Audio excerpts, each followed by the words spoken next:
Hi guys, so for today's video, we are going to talk about different pricing strategies. We were asked by our instructor to do an informative video about it. So what are we waiting for? Let's find out.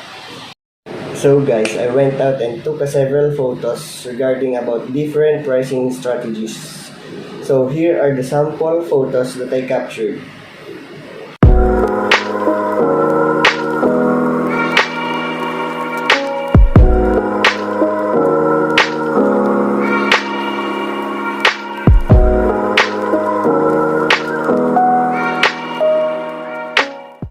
So I'm going to discuss different pricing strategies.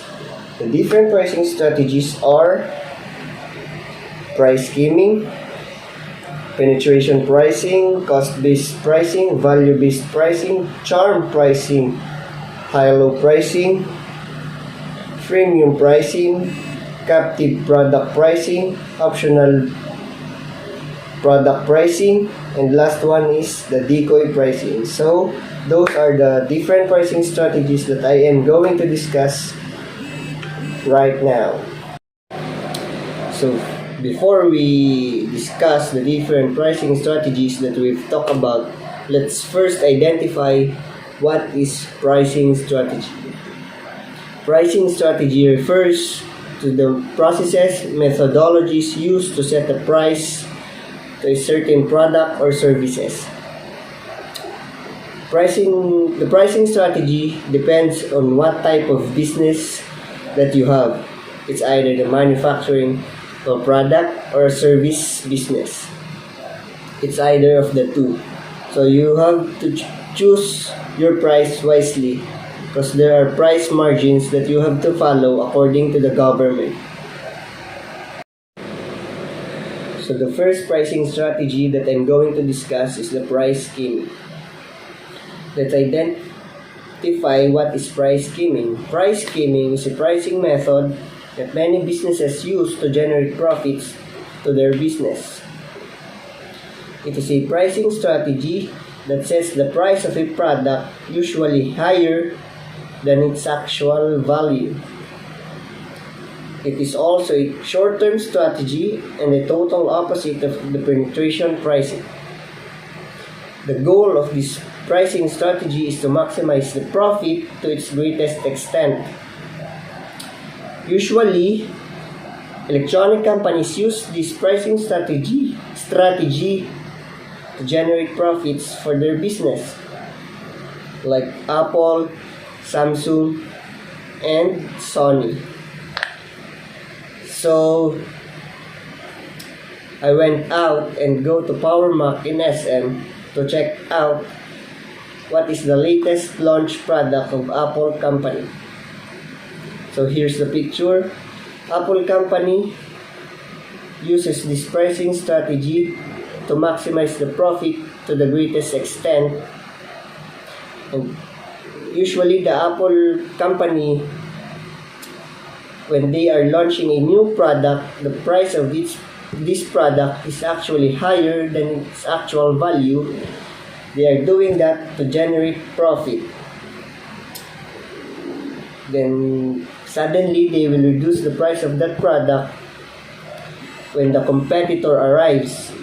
Like for example, Apple 12 Pro Max. The price of Apple 12 Pro Max is around 100k, I guess. And when the competitor arrives, the price of that Apple 12 Pro Max will suddenly reduce for the price sensitive consumers for them to avail it. It's actually a win-win strategy. Penetration pricing. So let's know first what is penetration pricing. Penetration pricing is a pricing strategy that sets the price of a product artificially low than its actual value to gain market share quickly. It is also a strategy that usually used by businesses when launching a new product to penetrate the market. Penetration pricing is also a long-term objective. It is understood that the price of the product here in penetration pricing will slowly increase when the goals and market shares are achieved. The goal here in penetration pricing is to engage new customer who appreciate discounts. In penetration pricing, there are a big difference between penetration pricing and price skimming, because in penetration pricing it is said that businesses set the price of their product usually low than its actual value, while in price skimming the price of the product is much higher than its actual value. So there's totally a big difference. But both of that pricing strategy is effective, depends upon on the business that you have. Like I said earlier, penetration pricing and price skimming has big difference. Apple company uses price skimming, while in Samsung company uses penetration pricing. Those two companies is the top leading brands in the market in terms of gadgets or cell phones, but they have their differences. In Apple company, they believe that they convince their consumers that they offer high quality products, which is true. Apple company is true to their brand, which is good for them. While in Samsung company, Samsung continuously offers Android phones at introductory price and discounts. Samsung is doing that because they believe that and hoping that they will build brand loyalty on their products. Samsung continuously offers cheap prices products in the market. Their strategy contradicts the strategy of Apple, which is a nice idea and a strategy, which is good for both of them. So the next pricing strategy is the cost-based pricing. So let's know first what is cost-based pricing. Cost-based pricing is purely based on the cost that is used to produce a product. Let's say a bread. To produce a bread, you need a flour, yeast, butter, baking soda, and sugar, and so on. So in order to set a price for a bread, you need to add the cost of the flour, sugar, yeast, butter, baking soda, and so on. After you add the cost, you will also add a fair rate of return to compensate the risk and efforts that you do. So that's how cost-based pricing strategy works. Next pricing strategy is the value-based pricing. What is value-based pricing? In value-based pricing, the price of the product is based on the customer's perception of value. So in that, every product has a value. But if the brand of that product is well established and well known in the market, it will add more value to that product. So let's say luxurious brands like Louis Vuitton, Chanel, Gucci, Prada, and many more. So in those luxurious brands that I said, you will know that the product itself has value because those brands are well known to the market. In value-based pricing, the willingness of customers to pay is in there because that the product that they're going to pay, that they're going to buy as a value. Charm pricing. So what is charm pricing? Charm pricing has a psychological impact on consumers' mind. It influences consumers on their buying decisions. The zero ending number in the price will be converted into 9. Scientifically or theoretically, 9 has impact on consumers' mind because they think that 9 is much cheaper than 0. So like for example, 100 pesos. So in 100 pesos, you will change the 0 into 99.75. So they think that 99.75 is much cheaper than 100 pesos. So by that, you will see the impact on consumers' buying behavior. So the next one is the freemium pricing. So what is freemium pricing? In freemium pricing, it is a combination of free and premium. So what does it mean? Free options has a basic versions of the service, and the premium versions or the paid versions of the service has a more profound features than the basic versions or the free versions. Businesses like Netflix uses this pricing strategy hoping to entice the customers to avail their premium service by giving them free options or free 30 days trial. So that's how premium pricing works. So captive product pricing. What is captive product pricing? In captive product pricing, there are two types of products, the core and the captive products. So what is core product? The core product is the product itself, and the captive product is the product that enhance the core product. So it means that they need each other for them to work. So the captive product has much higher price than the core product. That's the logic in there. Like for example, a Gillette, the razor itself. So in that razor, there is a blade. So in the blade of that razor is the captive product, and the core product is the razor. The razor will not work if it does not have a blade. So the core product or the razor is much cheaper than the captive product, which is the blade. So that's how the captive product pricing works.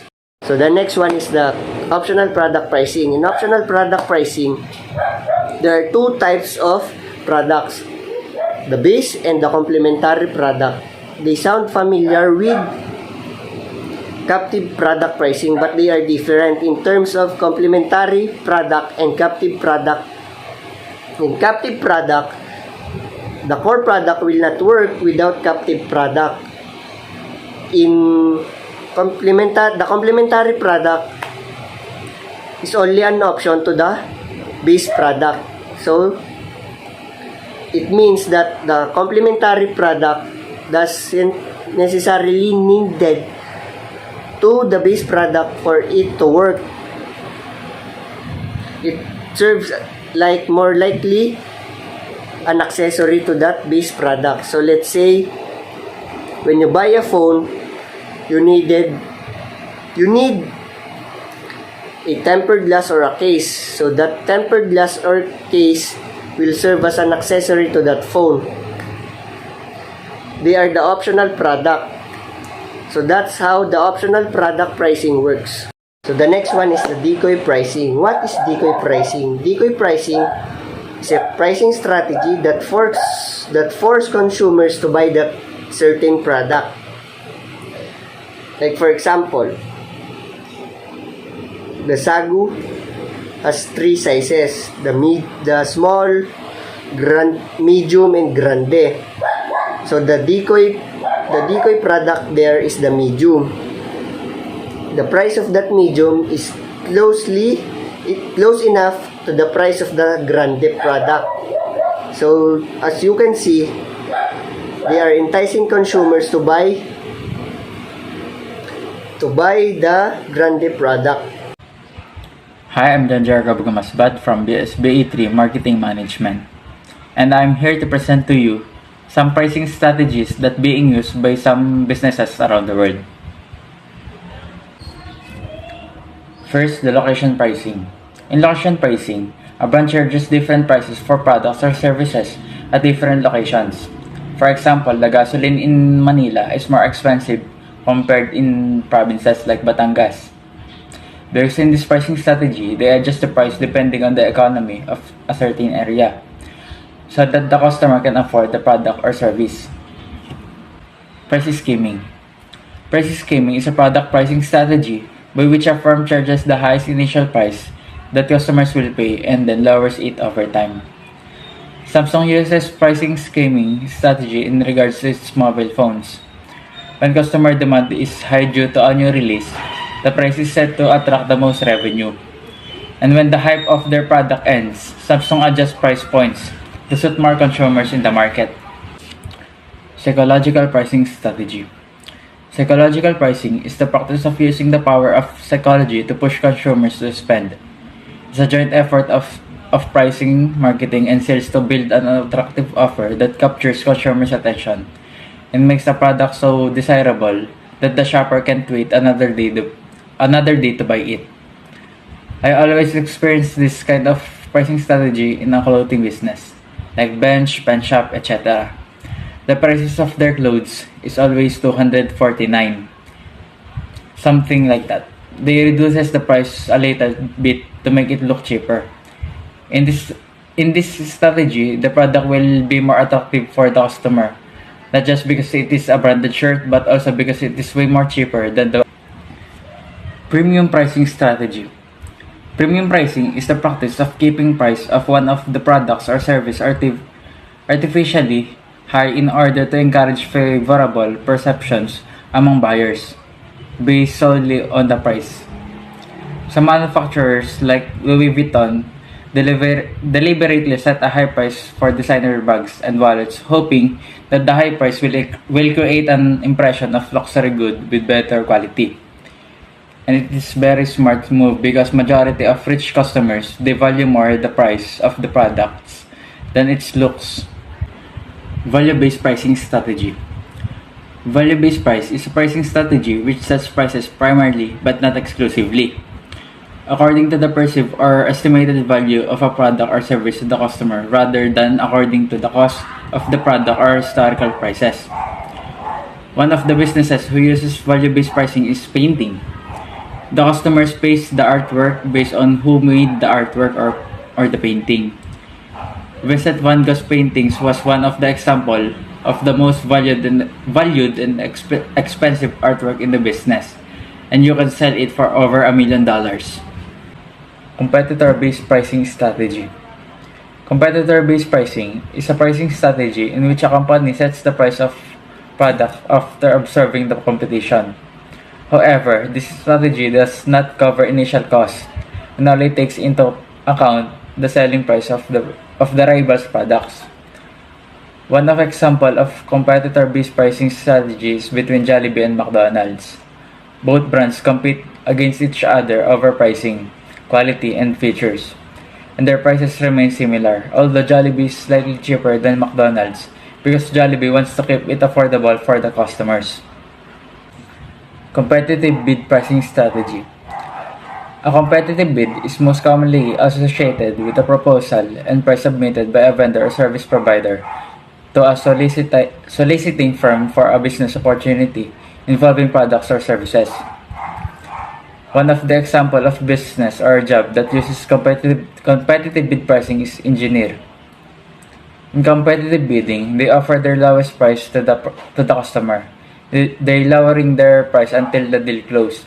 They propose the best deal to the customer. Flat rate or linear rate refers to a pricing structure that charges a single fixed fee or service regarding of usage. Thus commonly, the term may refer to a rate that does not vary with usage or time of use. For example, let's say you're a freelance graphic designer and charge a flat rate of 5,000 pesos for a logo design, regardless of whether it takes you 1 hour or 20 hours to complete, or if a customer asks for multiple revisions, you will take home a 5,000 pesos. It's the pay what you want pricing strategy. In this strategy, you offer a good quality product or service to customers. You let them experience it, and then you give them the complete freedom to decide how much to pay for it. Sometimes a floor price may be established or a reference price may be indicated. Some businesses that uses that model set minimum price or suggested price as a guidance for the buyer. Riding a tricycle is one of the examples that uses this strategy. The driver will allow you to price their service, but they will set up minimum price as a guidance. Pricing. In time pricing, the brand changes the price of its product or service as per the changing seasons. The most common business that uses this strategy is online stores like Lazada or Shopee. They changing the price of the product depending on the season. For example, in December, they increasing the price of their product because of its demand in the market. And some business that I encountered that uses this strategy is the flower shop. Their flowers every February, especially in Valentine's Day, increases the price because it is in demand on that month.